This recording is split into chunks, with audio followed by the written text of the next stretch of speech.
I want to welcome everybody here today.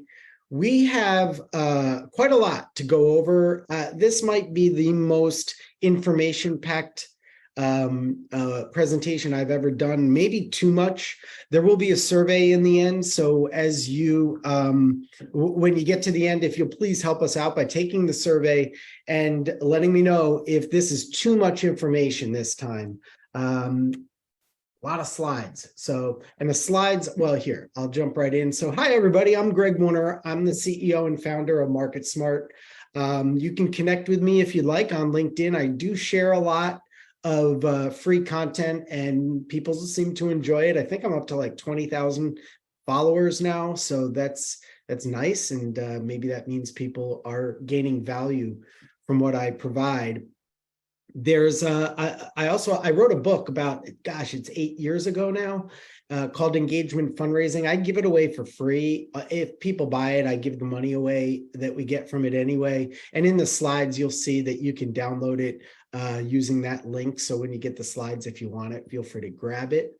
We also have audiobook version and such and digital versions if you want for free. I also invented something called the Fundraising Report Card, which is basically a metrics visualizer that I give away for free to the sector, although we're thinking about finally maybe charging for it because it is getting expensive to monitor and maintain it.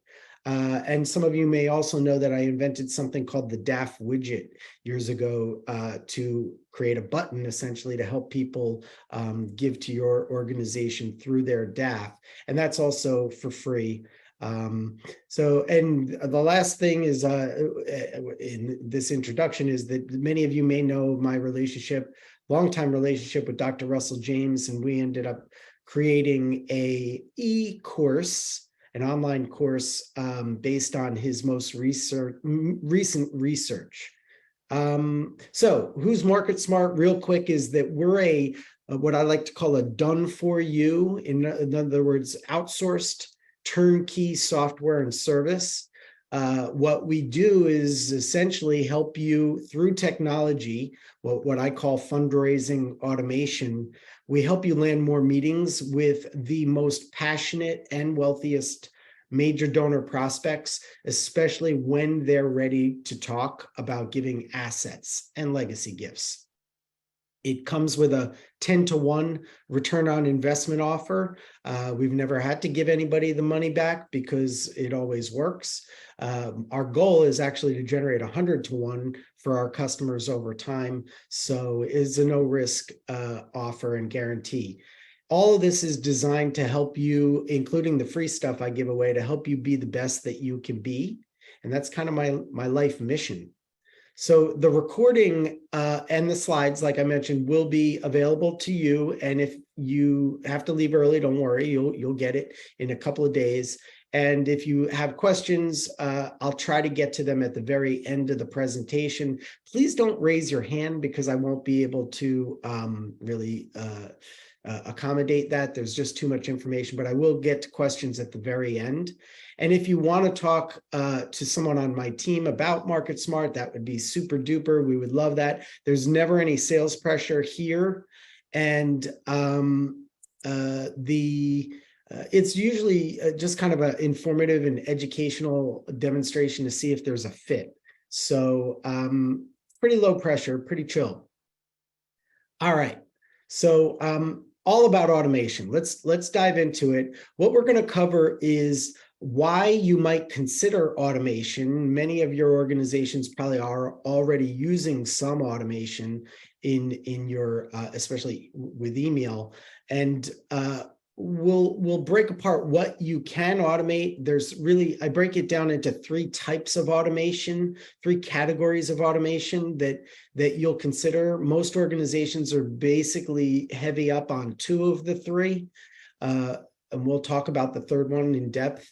Where you should start, I was going to give away the secret of where you should start, but I'll wait. And then I'm going to give you some secrets that we've learned over the years on how to really do marketing automation, or like I said, I call fundraising automation, so that if you move into this and start doing it on your own, you don't make some of the mistakes that we made now 12 years ago, 14 years ago.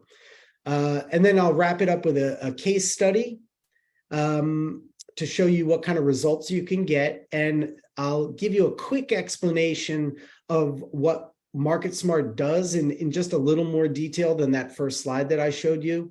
If you want to leave at that point, of course, you're free to leave. It will sound like a little bit of a sales pitch. And then I'll do a question and answer, and then there will be a survey at the end will pop up. And I really hope you'll take that. Give us the feedback we need to improve for you. All right, so why consider automation? Okay, I'm going to refer to this many reports and data points throughout this presentation, but this one, it's kind of getting dated at this point. It's from 2017 from Ruffalo Noel Levitz, and what they found was that the average caseload size for major gift officers is about 142, and only half of the donors on that in the caseload receive personal visits each year. So that kind of tells me that maybe only half of them should really be in the caseload. 52% of the respondents said that they don't have enough time to get it done. So clearly that's why they're not visiting all the people in their caseload. But they also reported significant frustration with the time spent setting up meetings and completing qualification visits that ultimately did not lead to gifts. So these are essentially when you're assigned a donor, and it's really kind of a false positive. You know, maybe they're not ready, maybe they don't really have the passion level that was assumed, or maybe they were assigned to you just because they're in the database and they're wealthy, but they don't have the passion. So this leads to wild goose chases, which are not fun for major donors. I'm sorry, for major gift officers.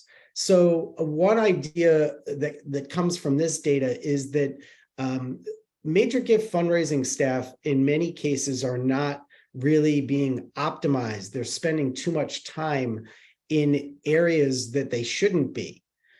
So a quick poll, I'm gonna, here, I'll start it in just a second, but I want to get a sense of the level of frustration among the people on this webinar for related to the time that you spend working on arranging and completing qualification visits that don't ultimately lead to major gifts. So these are the wild goose chases. So let me launch that poll, and I'll give it like maybe not too long, really, just to 10 or 15 seconds to see, and then I'll share the results with you so that you can see what everybody says. Yeah. All right, so I'll give it 5 seconds more. 4, 3, 2, 1. All right, and let's share the results. So hopefully you could see that. It looks like about 7% said they're not frustrated at all. Good for you. 31% a little frustrated, 38% somewhat frustrated, and 22% very frustrated, and only 2% extremely frustrated. Okay, so kind of what I would have expected is there's a fair amount of frustration. So again, the key is to optimize you so you could be more efficient and effective and happier, more productive. So your organization gets like more return on investment from what they're investing in you, and especially to reduce employee turnover, because if people are frustrated with the operation and they're not being able to do what they want to do and are good at doing, they're going to leave their job and go somewhere else. So optimizing you, we've found, is when automation is put into place, it's used to warm up the unassigned, wealthy and passionate major donor, maybe even mid-level donor prospects, so that they're ready for your outreach, or they set up their own meetings with you on their own, and you land more meetings with more highly qualified and ready donor prospects. I'm assuming that's what everybody would prefer rather than doing other things. Unfortunately no longer with us, but Jerry Prentice wrote the book Mega Gifts a long time ago, and I love this quote: "It's harder to get an appointment than to secure a gift, and getting the appointment gets you about 85% of the way there." But there's not that much investment in most organizations supporting major gift fundraisers in getting appointments, especially with people who are ready to talk turkey. So there's a lot of marketing spend at most nonprofits on events and direct mail and such, but not much in this space. So that's kind of what we're going to be zeroing in on today. So why is this important that we zero in on this and that we start giving major gift officers what they really need? It's because fundraising is getting harder. And if any of you have participated in some of my other webinars, you know, I call this fundraising climate change. There are signs of it all over the place, but it's been a slow creep, if you will. One example comes from the Lilly School's report, where they found that over the past 18 years, from 2000 to 2018, the number of people giving, just plain giving in America, dropped from 2/3 to less than half. That's a big drop, and most of that decline happened after the Great Recession. And the amount that people are giving also dropped considerably. That number is 75%. That's not right. We'll have to fix that. I apologize. I think it's, if I do my math right, it's 40-something%. Now, this data comes from that fundraising report card that I built and give away free to the sector. So this is last year's benchmarks and prior years running up to that. Is that donor retention, which is the green, donor retention overall keeps going down. Okay, and it's been bolstered a little bit because the wealthier people who give more tend to retain it at a higher rate. But overall, on average, across the board, it's been going down for years. Same with revenue retention, which is year to year, how much revenue are you keeping? And that's been going down more, and that's because the average amount that people are giving is declining. First-time donor retention is going down, and this is where a lot of organizations are spending most of their fundraising budgets on direct mail and email events, things like that, maybe social media and digital for low-dollar acquisition. But the retention rate, again, I'll go back, it just keeps going down. That's not a good sign. Reactivated donors are retaining at a lower rate, although it peaked up a little bit last year. We'll see if that sticks or continues going up. I kind of doubt it.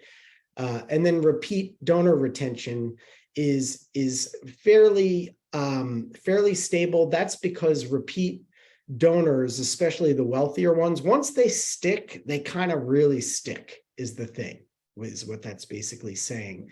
So the thing here, though, to recognize is there's a big difference between low dollar, under $100 donors and over $5,000 donors. So look at the yellow circles there, or ovals, is that the average donation coming from under $100 donors is only 25 bucks. But the average donation from over $5,000 donors is about $40,000. That's exponentially greater. Now, but the retention rate, it gets interesting here. The low dollar donors are only retaining at 18, almost 19% of them retaining. That's less than 1 in 5. And that, again, has been going down every year. Especially it's getting worse because I just told you the average was 35% approximately, but that's buoyed by the high high dollar donors. In other words, the investment in low dollar donors is not really panning out, all the dollars that are spent on low dollar acquisition, because they don't retain. And that's partly for economic reasons and for due to the economy and such, but more so, I think it has to do with how they're being treated.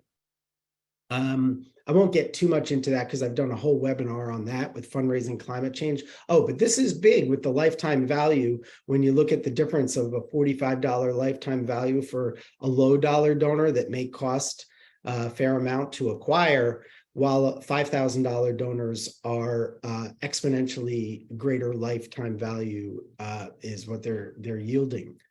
So I call,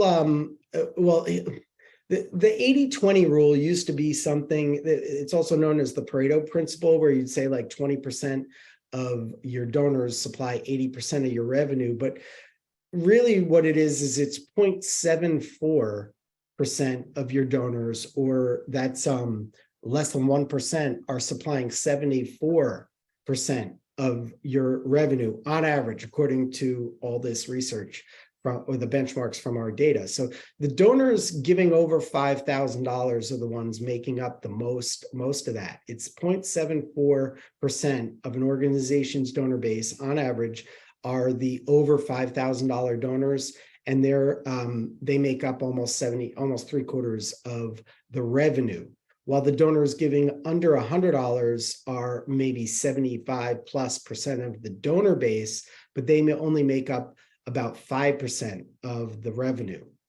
So this is why fundraising automation to support major gifts is important. I'm going to add to that, and not that I'm piling on, but let's just keep going about what's getting harder about in the trends here, is that total giving has been going up for quite a while. In other words, and most people have heard this phrase where we say donors down, fewer donors, but dollars up. And it's been proving itself to continue. The sector grew from generating $390 billion to $485 billion in just a few years.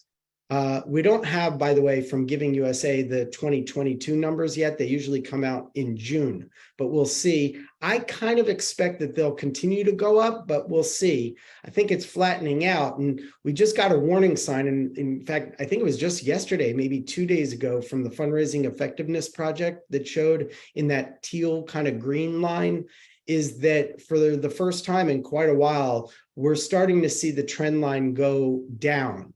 So I fear that this is the beginning or the tipping point where donations are really going to start to take a turn for the worse, I fear. I've been warning people about this, saying that I think it's going to happen for the following reasons, which I'll get into, but it mostly has to do with trust.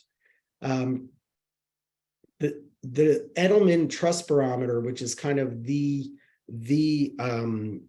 research firm on this topic, had reported in 2018, they did a big study and found that especially the biggest drop that they'd ever seen for the US, trust dropped in nonprofits, not NGOs, excuse me, by 9%. And more disconcerting was that it dropped 18% among the informed public, which is usually the wealthier, more educated people.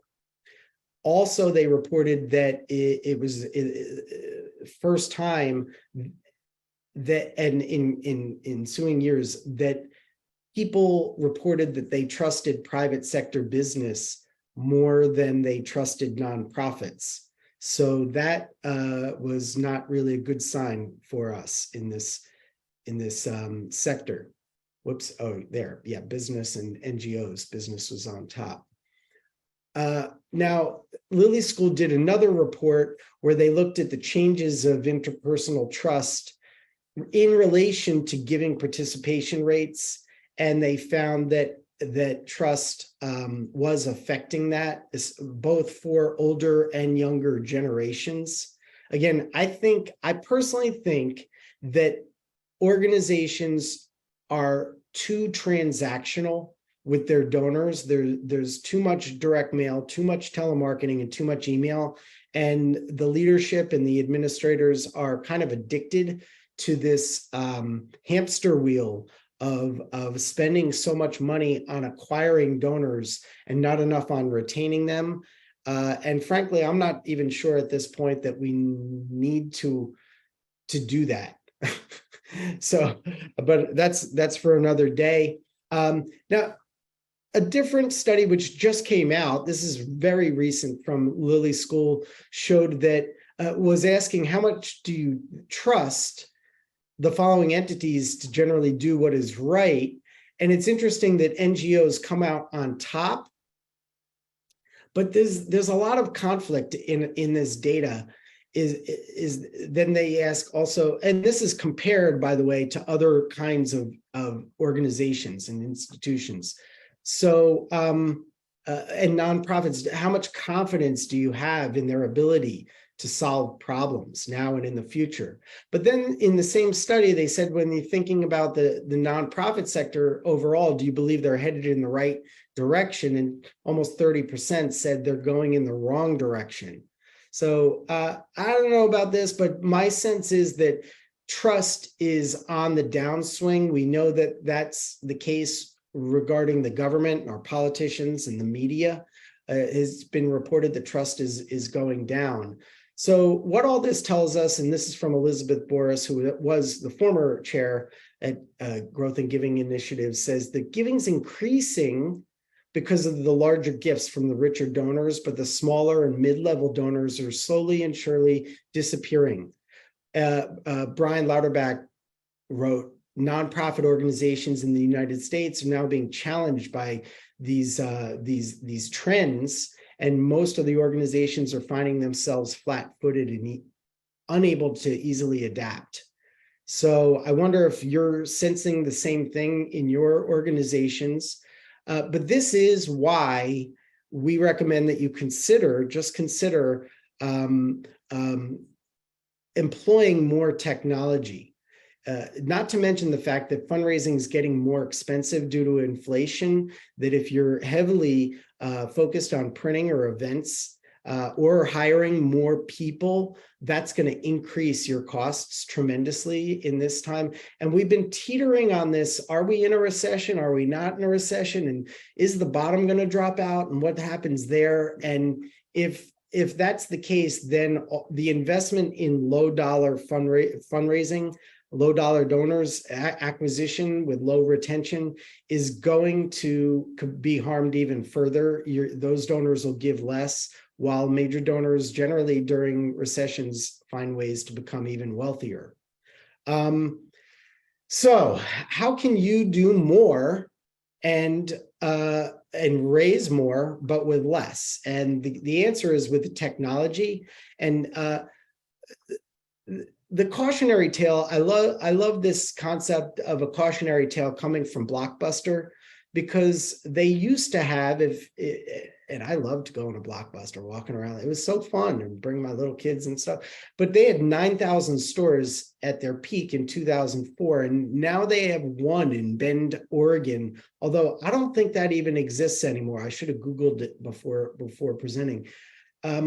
They used to have 85,000 employees, generated $6 billion in revenue, and that came out to $70,000 per employee. But then came Netflix, right? Technology. And what were they able to do? They were able to essentially multiply the effectiveness of their employees by 32-fold and become exponentially more popular and scale so fast. And it's really pretty much the cornerstone is technology. That's the difference. That's the key to success. So for you, what we're talking about today is using automation as the technology for optimizing gift officers. Okay. Now, back in 2005, I think it was, maybe 2004, a whole bunch of companies popped up to deliver marketing automation software. Now, I want to sort of split a hair here in saying that I believe there's a difference between marketing automation and fundraising automation, because you can use marketing automation software to try to do fundraising automation, but in a lot of cases, it drives marketing and communications teams to do it wrong. And I'll get into that when I give you my secrets to success. In other words, like that one at the top left, Eloqua, they were bought by Salesforce, and many of you are probably switching over to Salesforce these days. At least that's what I've heard.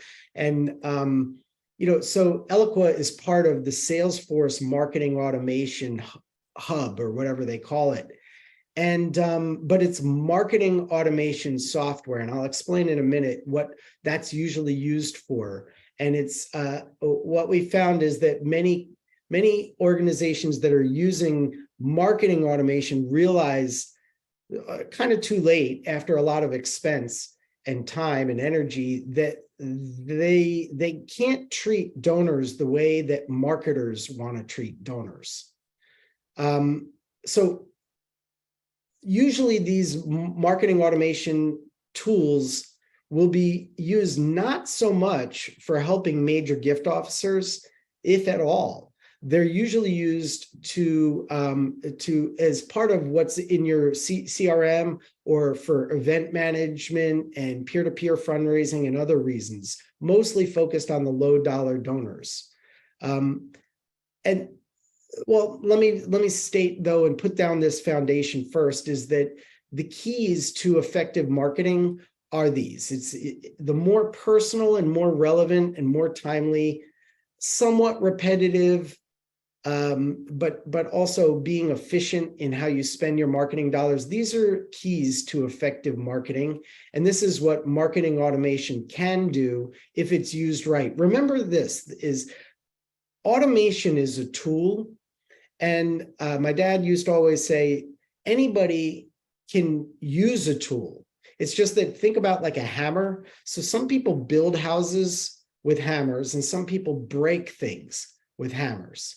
So it's still a hammer, it's still a tool, but it could be used to build, or it could be used to break. And that's kind of the key of what I'm getting at here. We don't want to break stuff with automation technology, especially trust, because the trust that people have in your organization to do the good work you do on their behalf with their dollars is paramount. It's the cornerstone in the foundation of all relationships. And once that's broken, it's very hard to rebuild. So if you're using automation in a way that diminishes trust, that's going to be a really big problem. All right, so what can you automate? Let's break into the three types of automation that I alluded to earlier.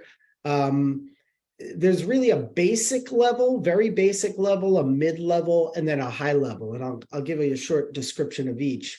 Basic is what you see in, and rightly so, from your marketing or comms team. These are what I call set it and forget it one-off emails. So these will be like thank you emails for donations, or for subscribing, or for attending an event, or supplying receipts, or something like that.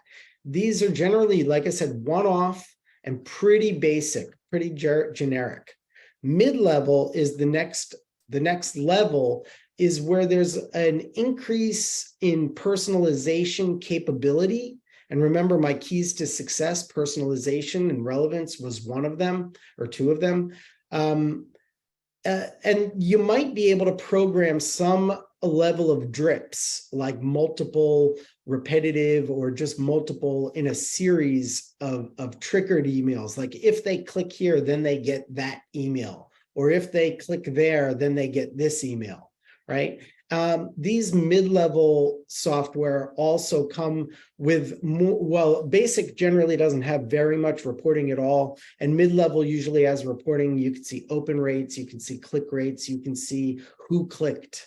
And that's pretty much about it generally. Well, who bounced, who opted out, who marked you as spam, God forbid, and such. So these two out of the three are generally used by marketing and comms and fundraising operations staff, administrators, to support the low dollar fundraising that's focused more so on cash, which is, again, the area in which we're seeing the greatest decline, the least retention. It's probably the most expensive area, and certainly you're not getting a 10-to-1 ROI in that or 100-to-1. Sometimes, 2-to-1 might be good if you're lucky. The high level area. Okay, so let's talk about that. That provides you with an ability to create what we call assets. That's marketing lingo, but that's like create dynamic landing pages and microsite pages and forms and surveys and things of that genre. It also gives you the ability to automatically or manually segment lists in hyper-specific ways so that the automation can become exceptionally relevant and sophisticated. Personalization can be put into play to increase response rates and help build trust. It can also be paired with those landing pages and microsite pages so that what people get in an email is more relevant to what they see afterwards online.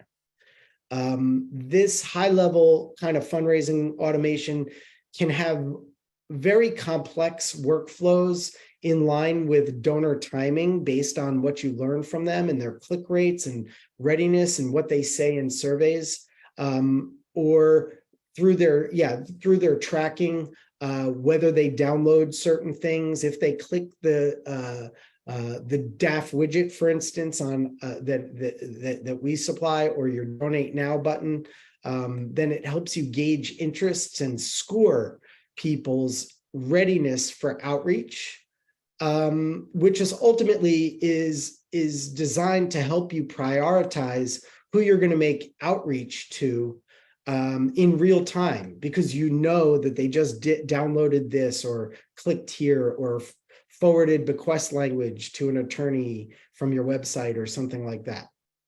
So high-level automation is generally what's used to focus on raising asset gifts, not for cash, although it can work to help raise cash at low dollar donations too. It's kind of like you could use high level for all of it. And all of this is important that you focus on raising assets, not cash, because of what I mentioned before with fundraising climate change and this fact that less than 1% of your donors are supplying 74% of the revenue on average. So the rest of what I'm going to be talking about is mostly focused on that high level, because that's where we recommend that you should start your investment. Although, unfortunately, a lot of organizations start with using automation for the basic and the focusing on low dollar cash gifts. So what we'll be talking about is how to improve how you engage with major donor prospects and how you can prioritize them for caseloads. What we're talking about isn't necessarily the people who are already in caseloads, but these are the like wealthy and passionate, but and committed, maybe repeat donors and such, but they are currently unassigned. And most organizations we find have a fairly substantial amount of donors and supporters that could be in caseloads if they were warmed up properly and the timing was shown to be right for them. And they should be in caseloads rather than bloating caseloads with people who aren't ready and then sending you out on wild goose chases only to come out with the false positives. I hope that makes sense. So what we want to do is talk about removing the mundane, tedious, and time-consuming tasks that fundraisers often have to perform that they're either not good at or don't have time for, or both, and would rather be in living rooms and kitchen tables and out to dinner or just meeting with at offices major gift prospects. And besides, that's what you're really paid to do, and having you do administrative work that can be automated is what we're going to talk about more. So this is important because where major gift officers excel is really in meeting people and building relationships and facilitating philanthropic giving. They're not going to excel at doing tedious tasks, attending meetings, helping out with events, pitching in and going on these fool's errands, essentially, these wild goose chases, or being forced to make cold calls to people who are not ready for that kind of outreach or not interested and didn't opt in to receive the call. You want the opposite of that. Okay, so we want to reduce the false positives and get you back your time, because time is money.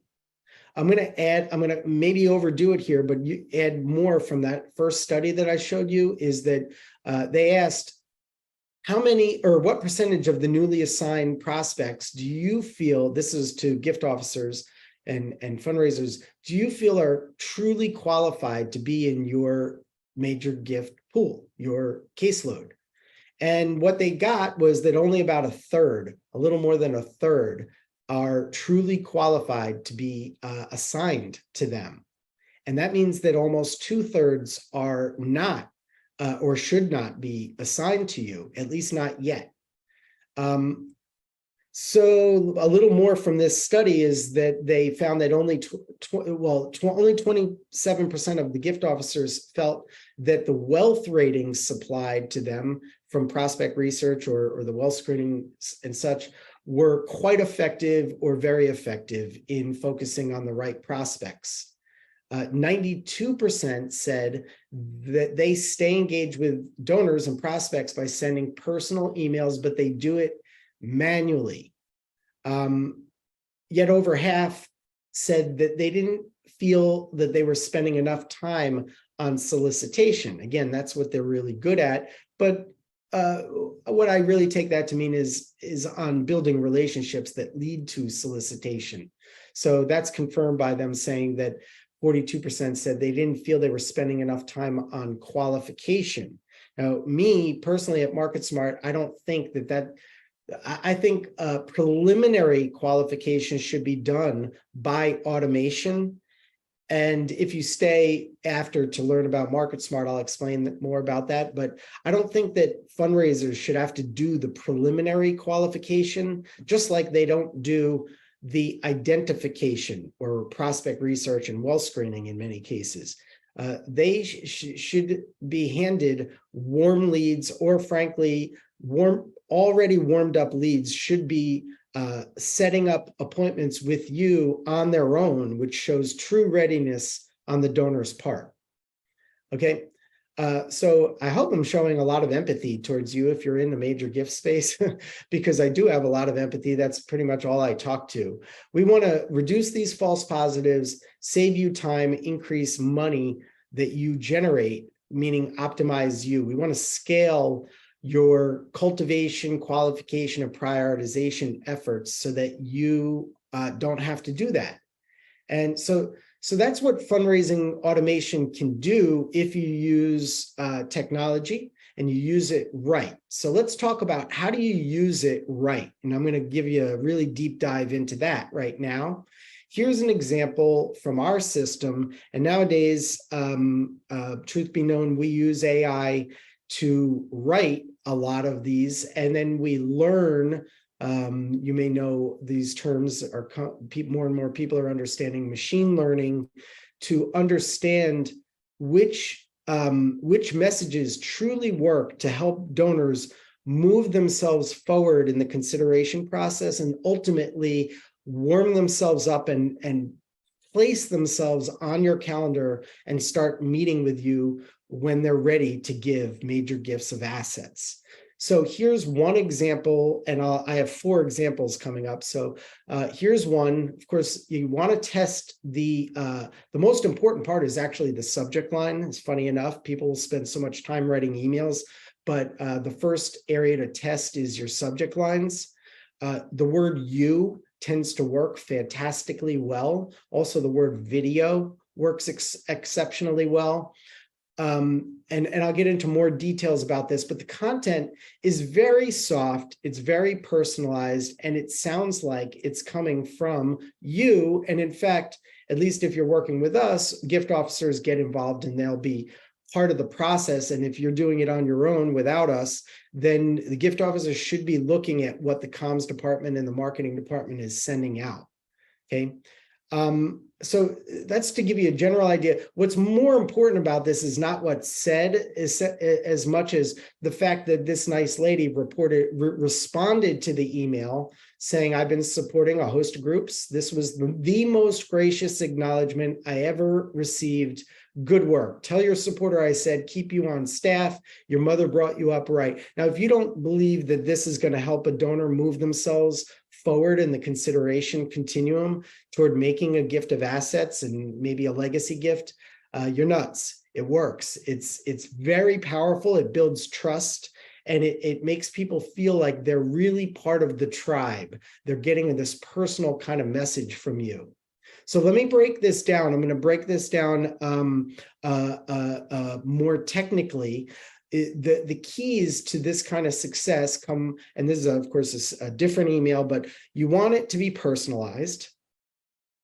You're going to want it to be one-to-one from a gift officer. You may even, if you have multiple gift officers in different regions, you're going to want to segment by, make it so that it's from different people on your staff. And then you're going to want to include relevance in there based on what you know about them, which is got to come from qualitative data, not quantitative.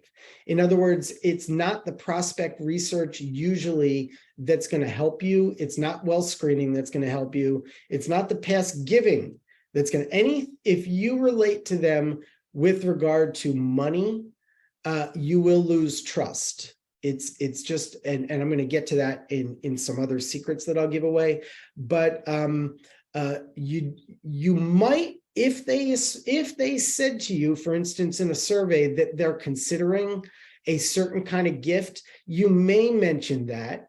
But generally speaking, and I put that in there as an example to kind of tell you that it's more important to be highly relevant without talking about giving is the key. But I'm just showing you that you can do that if they especially told you in, for instance, a survey that they were interested in that kind of gift. Okay, so, and then you always want a call to action, but the call to action should never, ever, ever, and let me say ever, ask for money. So this is also where marketing comms teams can kind of go off the rails, because you want a major gift, which means you want an appointment. You don't want a $50 or $500 donation, even $5,000 you may get excited about, but that's not what you want from a wealthy potential benefactor who's passionate. What you want is to help them move themselves forward in the consideration continuum, so they'll arrange a meeting with you. Now, and that's why it's important that also this is programmed so that the replies go to the specific gift officer's inbox. Okay, so example number 3, I'm going to show you, I'm showing you this because this is a example that's part of our system, and we used it, but I was not happy about it because it included a donate button. And like I said, I generally say don't ask for money, but the customer was adamant about doing it.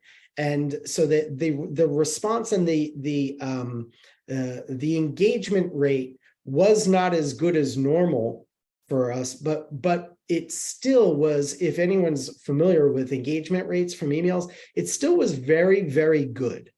So the reasons it's good is because it was text only, it's personalized and such. So I would not have let them, I probably would have told them they'd have to go somewhere else. I wouldn't have let them directly ask. This is a soft ask by just having the donate button. I don't recommend it, but it still worked.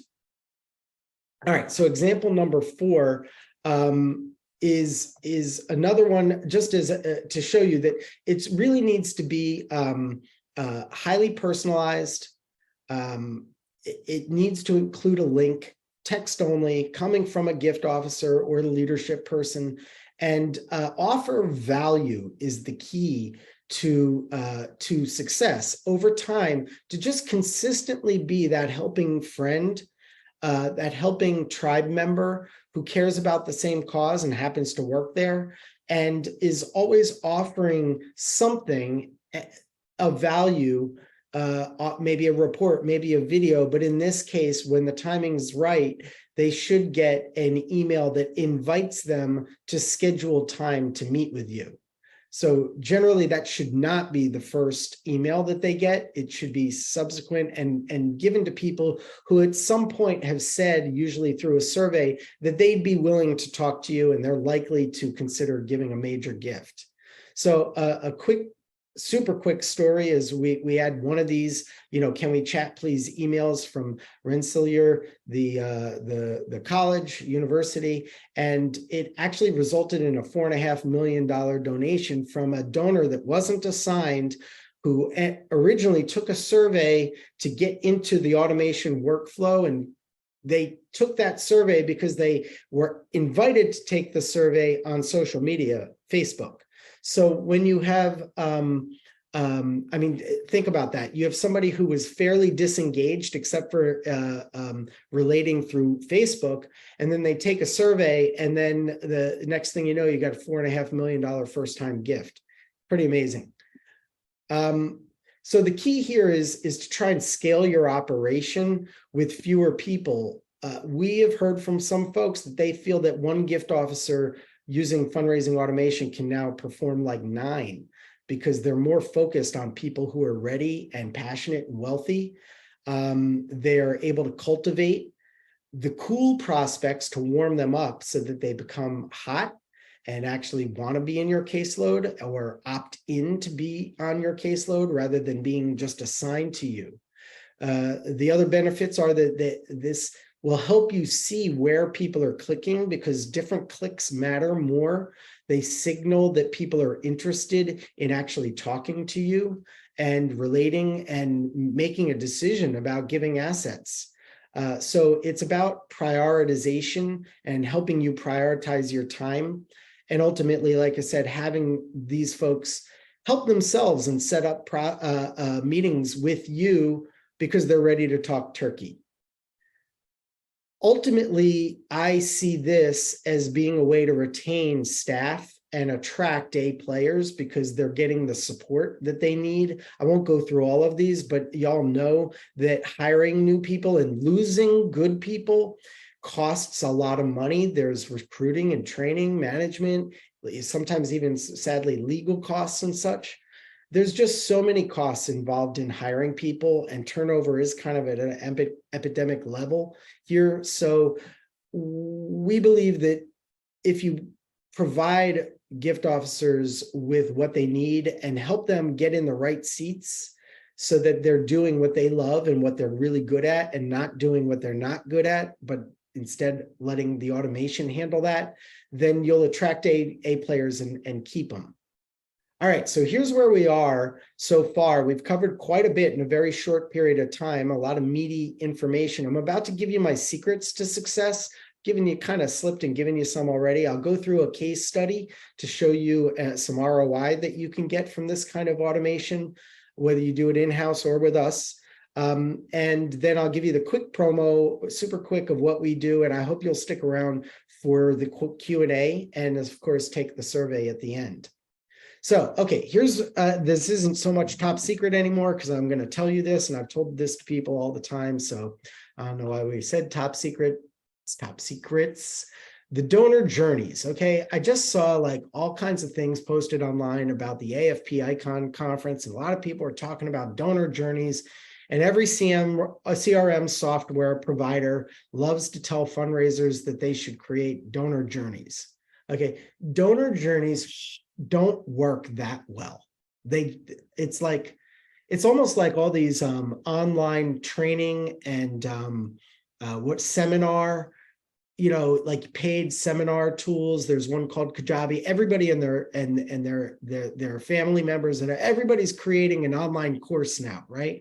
And nobody tells you that only like 2% of the people who actually pay for a course ever actually take it. And most people have buyer remorse. Nobody ever finishes these online courses, but there's so many online course software providers, and everybody's telling stories as if they're making money, but they're not. They're not making money from these courses. It's kind of like gamblers always say that they're making money when they go to Vegas, and they're not. Nobody makes money in Vegas. It's designed to lose money.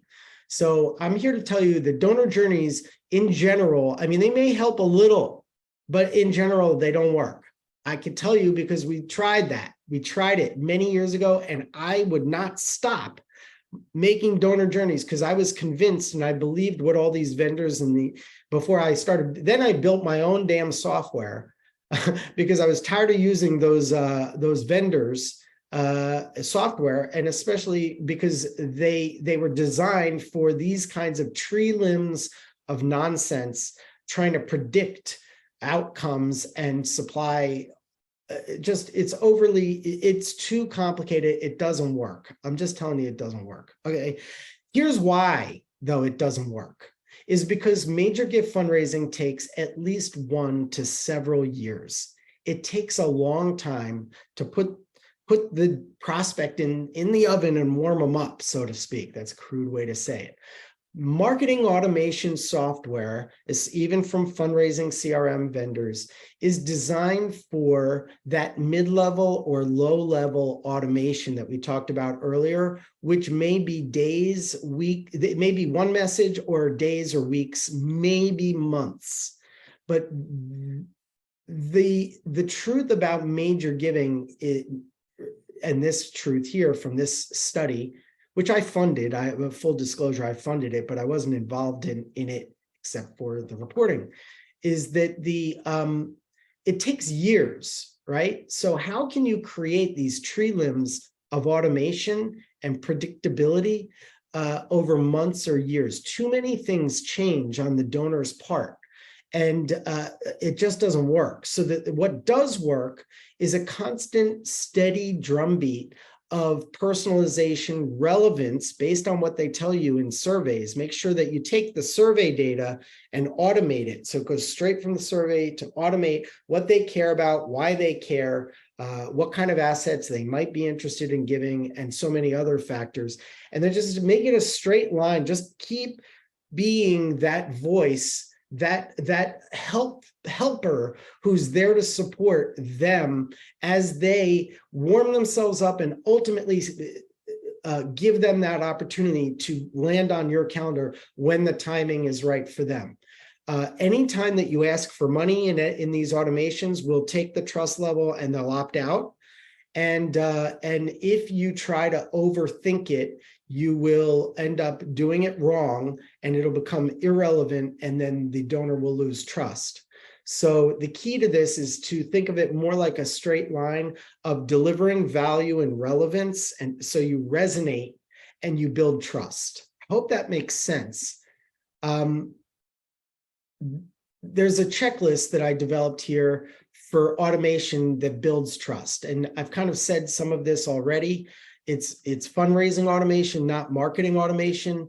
This may be getting a little repetitive, but it's text only. Don't let your marketing department tell you that it needs to be branded and have all kinds of design, pretty designs. It's not about pretty. It's about being relevant and showing that you're a real human, and even though it's automated. And by the way, nobody gets upset that it's automated. People almost expect you to automate it because that proves that you're saving them money. You're being a good steward of their investment. The voice of these messages has to be genuine and authentic and warm, colloquial. It doesn't matter if you work for a scientific organization. It's got to sound down to earth, really written at like a 5th grade level. It's got to be about them and show that you know them, because it's got to highlight what things they've said in surveys in the past no jargon, always provide offers that deliver value, like a download, a checklist, a report, a video, and make sure you include a link to that offer. Make sure they can hit reply and respond to you, and then you take it from there. And always include a calendar link so that they can set up an appointment right there on your calendar. And again, in case you haven't heard it before, don't ask for money in these emails. You want the meeting, not the money, not now. So here's some proof from folks just saying that doing this kind of thing, like, can you afford not to do it? Well, I don't think so, but so do these folks who have said that the results from this kind of investment, and I like this one from Cheryl, people are reaching out to me instead of the other way around. Yeah, and that's for real. 60 to 1. This person actually said that before we even got, really started. It was after just a few months. So, all right, I promised a case study, and then I was going to talk about Market Smart, and then we'll go into Q&A. What we found, this is a small college, and what we looked at, I know it's a little bit of a complicated chart, but what we looked at is the people who are engaged with fundraising automation in yellow and the people who were not, all in the same donor base. And what you could see is that most of the revenue increase came from the small number of people that were engaged with our fundraising automation. On average, it showed an 1,100% increase in giving, a 250% increase on the low dollar giving. It doesn't amount to much because it's low dollars, but it does increase your participation rates if that's what you're after, especially if you're a college or university. The upgrading of annual fund giving donors increased in all categories. The percent of supporters with increased giving increased across the board. Multi-year retention rates increased, more so for the low dollar donors, and that's because they started off at a lower point. Higher dollar donors tend to retain at a higher rate. And reactivated donors, a greater percentage were reactivated compared to the rest of the file. And the average amount that the reactivated donors gave increased quite substantially. Which is all good stuff, but what you really want to focus on is, how is this helping you build a pipeline? Are people saying throughout the engagement process that they're likely to give assets, or somewhat likely, or that they're already doing it? Or for legacy gifts, where do they fit in that pipeline? Are you building pipeline and warming people up? And we're actually over 200 legacy gifts for Benedictine College now, after a few years of helping them. It's a very small college, so it's not a very big donor base to work with. But the results that we got for them, we break it out with to kind of create this predictable pipeline, a weighted pipeline of predictable revenue based on their close rates for the somewhat likelies and likelies. And I'll kind of fast forward through this. We did it for the legacy gifts because what it tabulated to was that we're on course for an expected return of over 100 to 1. So they're very happy and refer us. And but what I'm trying to tell you, they have a very small staff. Their comms team cannot handle any more work, and that's why we work with them. So, all right, we finished all that. Now I'm going to get into the quick explanation about Market Smart and take on some Q&A. And I hope you'll stay with me. So Market Smart, I think you've gotten the vibe a little bit here, is we're turnkey. We do it all for you. Of course, your comms team or your marketing team can have some oversight if they want it. And we encourage that, that's fine. But it's the people or organizations that have too much on their plates. And plus, many of those teams, honestly, they don't know how to write these emails, and they don't know how to program it for the purpose of landing you these meetings with wealthy and highly passionate people when they're ready. Unfortunately, oftentimes they're younger folks but maybe it's not just that they're younger, but they just don't know what it's like to give away assets. And it's hard to write emails and communications to older, wealthier people if you haven't gone through that process or really understand how they're feeling and what they want. And that's why a lot of these comms teams will ask us to put an offer in there for people to just give, or ask them, literally just ask them for $1,000 or something. And we say, no, you just can't do that. But they don't know that. So we're an outsourced, done for you way to solve the problem that you may be feeling with the prospect identification that you're getting. Like many of our customers tell us that they're overwhelmed with too much data. They get too many people assigned to them. They have too many wealthy and passionate supporters in their CRM that are not assigned, but they're also not warmed up. So the idea of just placing people in caseloads because they're wealthy or have given frequently over time is kind of passé, frankly. If you pile on all of this data to a gift officer, most of it's going to go unused. And if you call them, most of the donors are going to say they're not ready, or they won't even return your calls.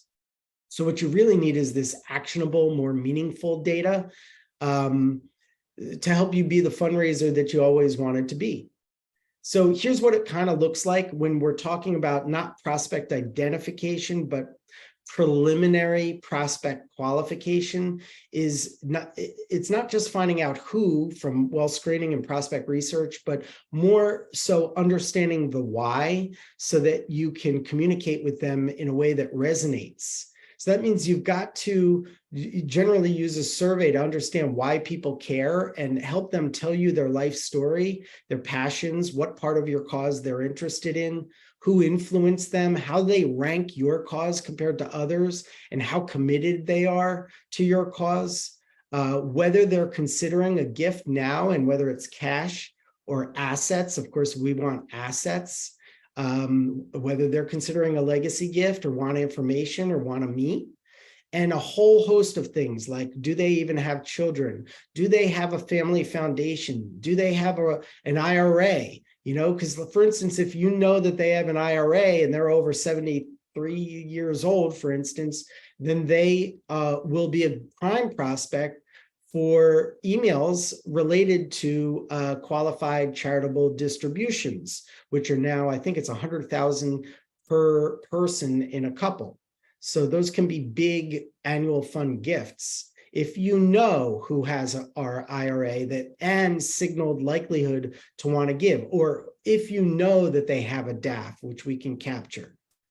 So this is helping you get a clearer picture on who your prospects are for the sake of preliminary qualification, to reduce those wild goose chases and help you out turning time into more money. So our system, what we do is we survey people and then we use the data automatically, all in line, to automate emails. It thinks about what people said in their surveys and where they click later on. Because each of these automated emails provides an offer of content that's on a VIP microsite that our team builds for you. It's done partly, well, mostly now by AI anyway. But so it's the email, if they click on it, they go to highly relevant pages that make sense and help them move themselves forward in the process. So again, it's all turnkey and it's all done by us or robots, frankly, at this stage. But it helps people move themselves forward in their own consideration continuum. And then it alerts you. And then the dashboard, you'll see who's prioritized themselves and is becoming or become ready for your outreach, so that you land more meetings with people when they want you to talk to them. It's a proven system. We've been doing this now since 2009. And it helps you, it's only getting better thanks to AI, but it helps you zero in on the people who are ready to engage with you now. And it cultivates those unassigned, but potentially highly qualified prospects, which could be mid-level donors. It helps them migrate them up as well. Now, remember, we do offer a 10-to-1 ROI guarantee, but our goal is actually to get you up to 100-to-1 ROI. That usually helps people become interested and talk to us, even though we're not highly salesy. It's very low pressure meeting, but if you're spending money somewhere else, especially on direct mail or events, and you're not getting 10-to-1 ROI, or if you have staff that are not performing optimally, it's what we offer is less than the cost of one staff member by far. So consider that. There's also one other add-on is that we give you, if you want, once you meet with us, we'll offer you a free, no strings attached, very robust opportunity analysis where we analyze your data and we marry it with the data that we have to give you a forecast or a prediction of the ROI that your organization will get if you decide to sign on with us. So that's free of charge. And we'll present it to you and your leadership and such. Many people tell us it's better than what they get from their paid consultants. So, and it's no risk. You could do that at any time. You get all these kinds of charts. It's amazing. And this happens automatically, actually. It's all programmed in. So that was my pitch on Market Smart. I hope this wasn't too much information. We're hitting it perfectly at the top of the hour. So this was a great webinar. I'm going to go into the Q&A and see what's going on here. Let's start with, let's see, wouldn't it be less frustrating to attempt to secure visits to build relationships with the outcome of increases in giving if the MGO's caseload portfolio was qualified, full of donors who have indicated they want a two-way relationship with the organization? Yes. Okay. So Abby, I'm not sure when you wrote that. I think it was way in the beginning, but yeah, that's pretty much what I'm saying the whole time. So you were ahead of me. Forgive me that I didn't see that earlier. Someone who was anonymous here said, how does this drop in annual giving dovetail with the impending generational wealth transfer from current retirees and boomers? Trends show that younger generations have inclination but lack resources compared to the older folks with wealth. Yes. Does this forecast? Yeah, that's Ms. Anonymous or Mr. Anonymous. This is very good thinking. Is the truth is that the oldest among our donors stop giving at a certain point. I mean, I think about my father-in-law. I mean, he's got Alzheimer's. He's done giving. However, he could change his will. I mean, we talk, yeah, he could change his will. So that means, and that is something that people see frequently, is that donors stop giving, and then they may even take them off the mailing list, so to speak, or the call list, the profile, or I'm sorry, caseload, and then they get a big legacy gift comes in, or they find out that the donor changed their mind. But truth be known, people, when they get older, do stop giving. Yeah. Another anonymous, I'm a longtime MGO. The organization I work with has an abundance of collateral, reports, videos, etc. Can you help automate by providing these stewardship? Yes, that's exactly what we do, is we take content that's usually just laying around an operation, a fundraising operation, and not being used for the purpose of warming people up for major gifts. There's tons of YouTube videos, often there's reports, there's so much. And we take that and we automate it as an offer in our program, in our system, and we put it on the VIP site, so that way who's clicking on which reports and when and how many and what's the frequency and what is their score going up, which means that they're self-prioritizing that they want you to reach out to them. So that's great. I'm going to check the chat and see if there's other questions in there instead of the Q&A. There usually are, so bear with me. Do you mind putting your, no, oh, that was to Tricia. Okay, haha, let's see. Question, I just started with a brand new foundation with a very small number of supporters. However, the parent organization has a membership database of 65,000. How can Market Smart system ID prospects?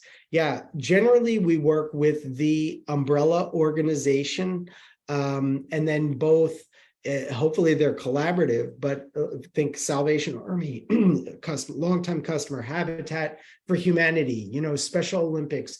These are Girl Scouts of America have been longtime customers. And then all boats rise. So I think it's Matt who asked that question. We'd be happy to talk to you individually, but it's generally better if we tap into the big list. All right. Let's see if there's any other questions. Yeah, I would need to see some data behind this about donor journeys not working. Okay, Katie. I don't have the data anymore because it's been 11 years since I gave up, but I will tell you that I probably spent $1 million on it before I realized that I'm not going to sink any more money in it. So I don't have the data, sorry. But if your organization's willing to spend that money and instead, I'm afraid for them. I don't know what else to say. Let's see. I think that's about it. That is about it. So I'm going to wrap it up here, everybody. Thank you very much for staying on so late. Please take the survey in the end. I hope this wasn't too much information, but if you got value out of it or you didn't get value, please let me know in the survey afterwards so I can adjust. Have a great day.